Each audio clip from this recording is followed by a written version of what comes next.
When I was diagnosed with diabetes, I was very scared. Diabetes was something that we had in the family. I was scared if I lost my sight, what is it going to mean? But I was always in denial. His first course of action was to find out what the root cause of it is. Couldn't there be something that he could do to cure himself? Michael had to do what was best for Michael. You want to reverse something that's incurable, you have to be a little radical here.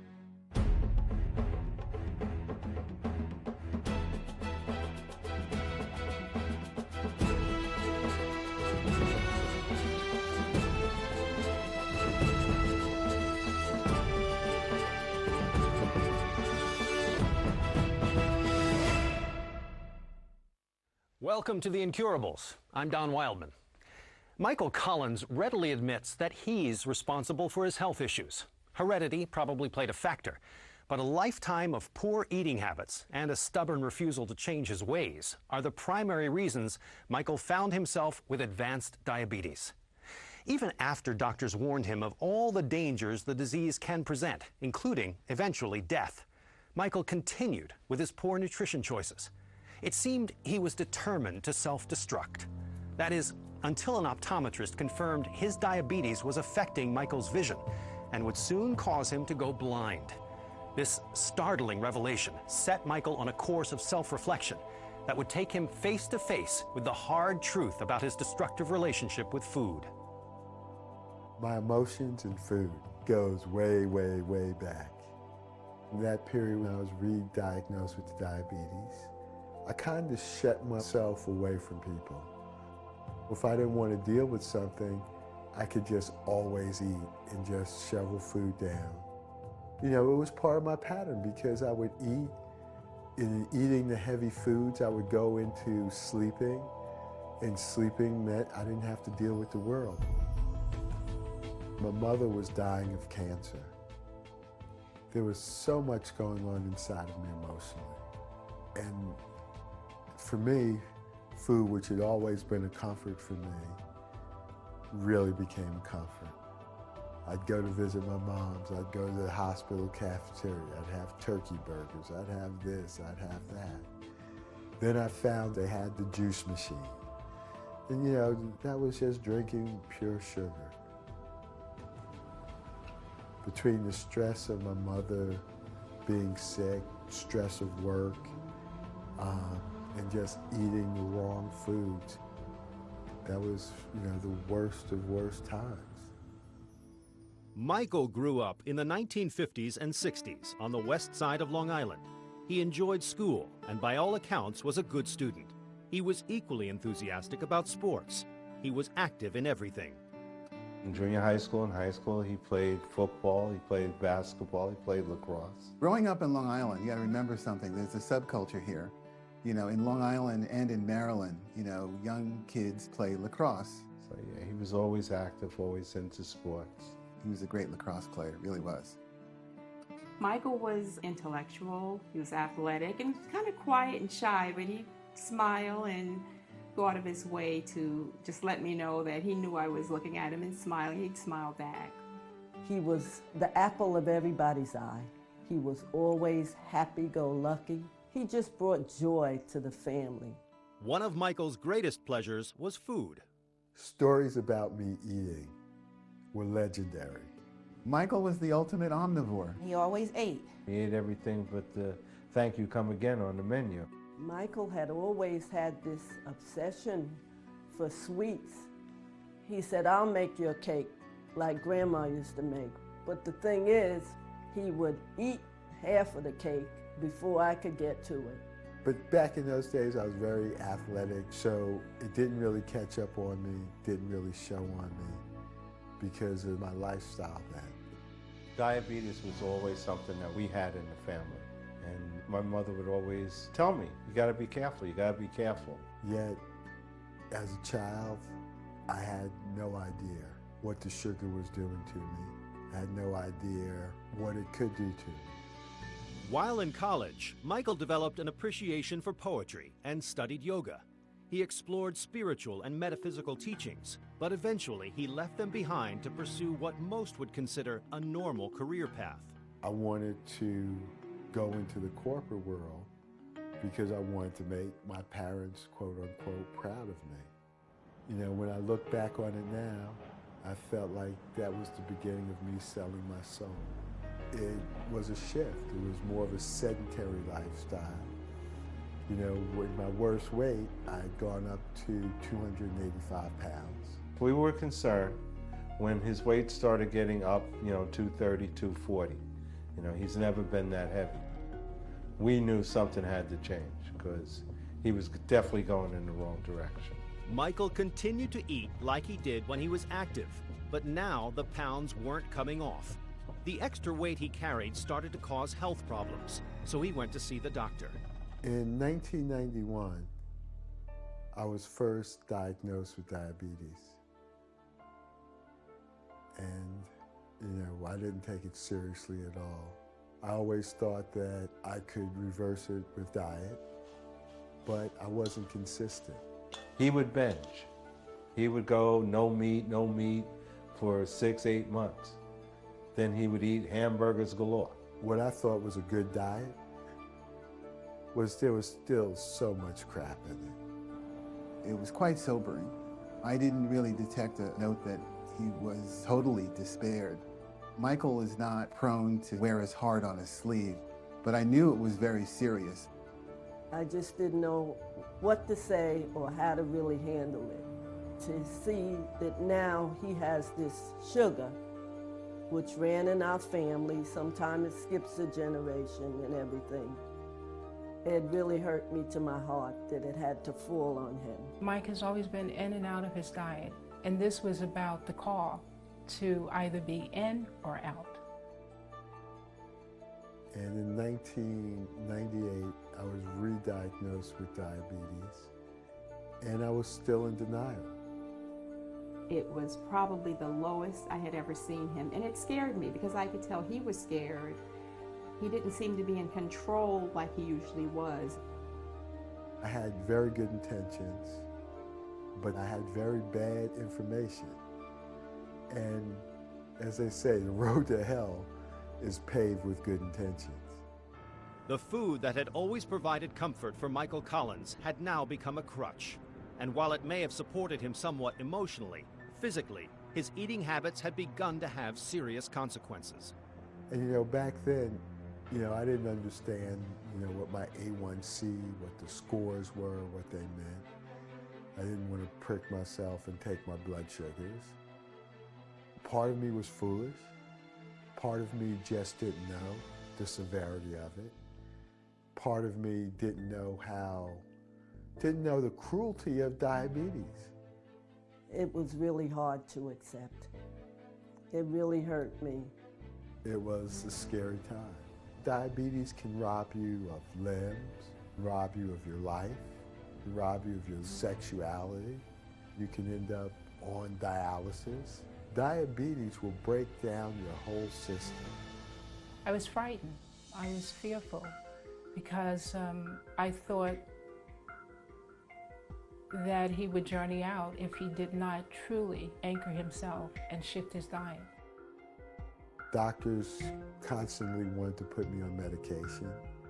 I refused to go on medication because with the medication, there's always a side effect that you're going to pay for. And then, I started noticing little things with the vision, started wearing glasses, and I just noticed the vision breaking down more and more. He did explain to me that he was having vision issues. And with my limited knowledge of diabetes, I know that is often an effect that people have. So I was concerned about that. In November, after I got diagnosed, I started shooting insulin. I started taking high blood pressure medication because the pressure in the eyes. I was losing my sight. At one point, the doctor said I couldn't drive. He called me when he had this appointment with the eye doctor, and he asked me to come by and pick him up because they told him not to drive. He hadn't told me about his eyes at first. And when I went there, and heard that doctor explaining to him that you could go blind and the things he was saying, I was totally upset. I was very scared. I was scared if I lost my sight, what is it going to mean? I've always been independent, and I started to take it seriously. His ophthalmologist diagnosed Michael with advanced retinopathy caused by his diabetes. The disease, over time, affects the circulatory system of the retina by weakening the arteries. They in turn will hemorrhage, and these leaking vessels often lead to swelling and decreased vision. Other symptoms include blurriness, floating spots, and sudden blindness. If detected early, retinopathy can be treated, but usually its symptoms don't show up until well after the most serious damage is done. Michael's retinopathy diagnosis fell into this category.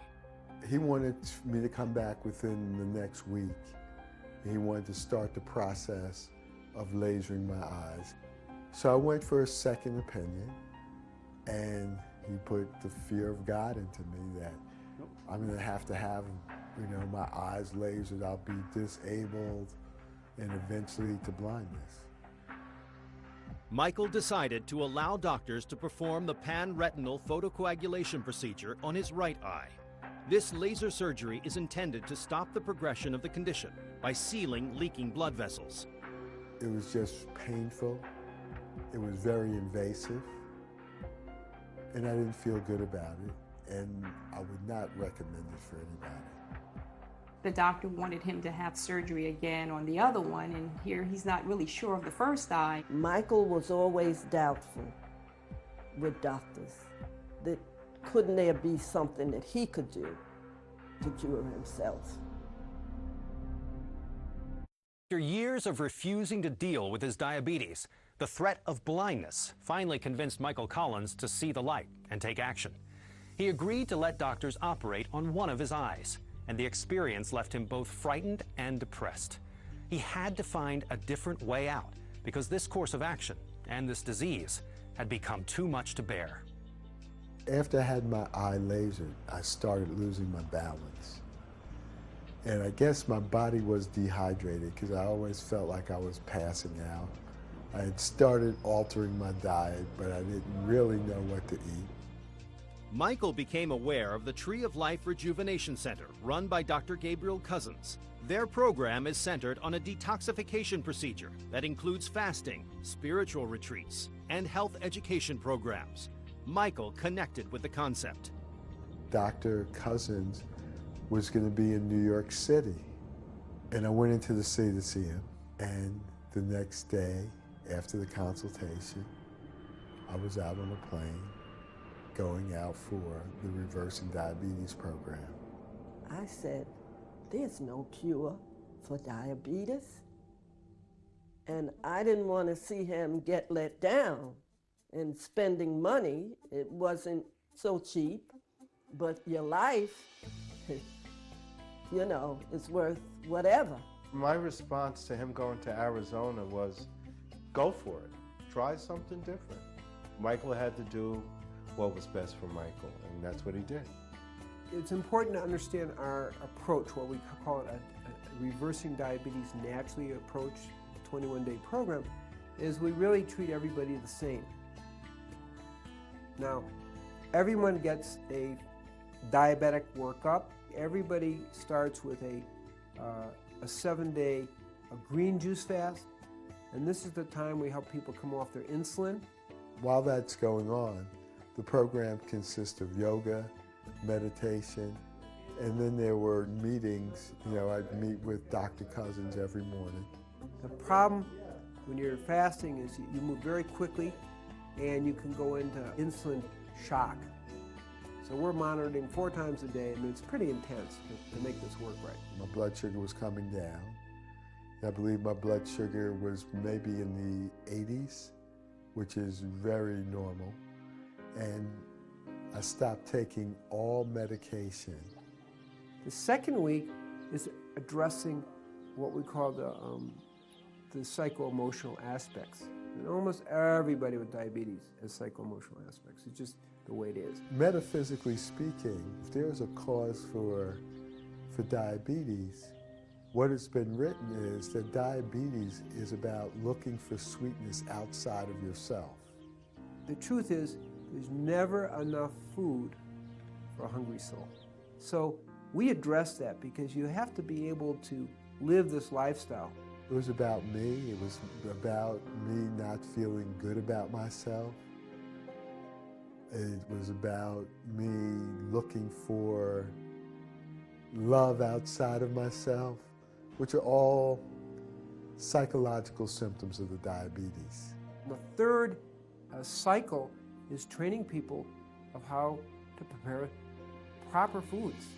And what we mean by proper food is low glycemic, meaning no sugar.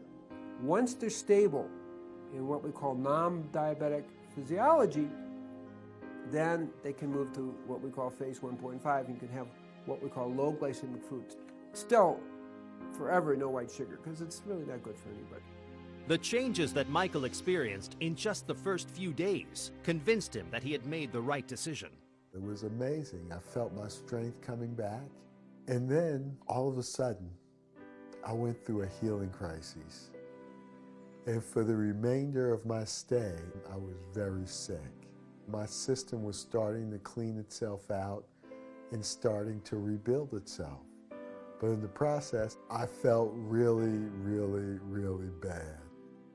He was so weak from his toxicity, and as he came, he was already weak, that there were times that we literally had to carry him to the next program. It was not a pretty point in my life. And I just really didn't know sometimes if I was going to get through the day. Michael's dramatic and debilitating response to the detoxification was difficult for him. But Dr. Cousins had seen this often in his patients. It was also apparent that Michael was getting better. When Michael first came, his blood sugar hit about 240. By the time he finished the program, he was somewhere between 80 and 90. Less than 100 is considered within normal. His cholesterol was down to 157, which is completely normal. We like to call that a success. When Michael returned home, he was still weak, but encouraged. He would now move into the next phase of the recovery program. I went out there for 3 weeks, the middle of January, came back about the second week in February. If you saw me, I was probably about 175 pounds, give or take. I would just encourage him to keep doing what he's doing. And so little by little, he kept saying he was all right and that he was getting stronger every day. To understand why our program works is really understanding that it's a radical approach to healing diabetes. Now, what's radical about it is we're saying you really got to change your lifestyle. You really do need to go plant source only, to not have sugar. You need to exercise. You're naturally going to lose weight. These are radical things for most people. Michael had started to get his diabetes under control. His optometrist, however, refused to treat him if he didn't agree to more eye surgery. So Michael looked elsewhere. After a quick check in the phone book, he found exactly what he was looking for. It said nutritional optometry, and that was Dr. Ben Lane. As a nutritional optometrist, I've been studying the relationship of nutritional factors to eye conditions. He told me that I had minimal retinopathy and that there was a touch of glaucoma, but with the raw food diet, the glaucoma is healing also. Dr. Lane ran a series of tests to determine what nutritional deficiencies might be contributing to Michael's deteriorating eyesight. We found with Michael's case, he was extremely low in red blood cell chromium and high in the antagonist to chromium vanadium. Being at a nutritional optometrist, he will give me a chromium supplement as opposed to a regular optometrist who will just want to laser my eye and tell me that's the end of it.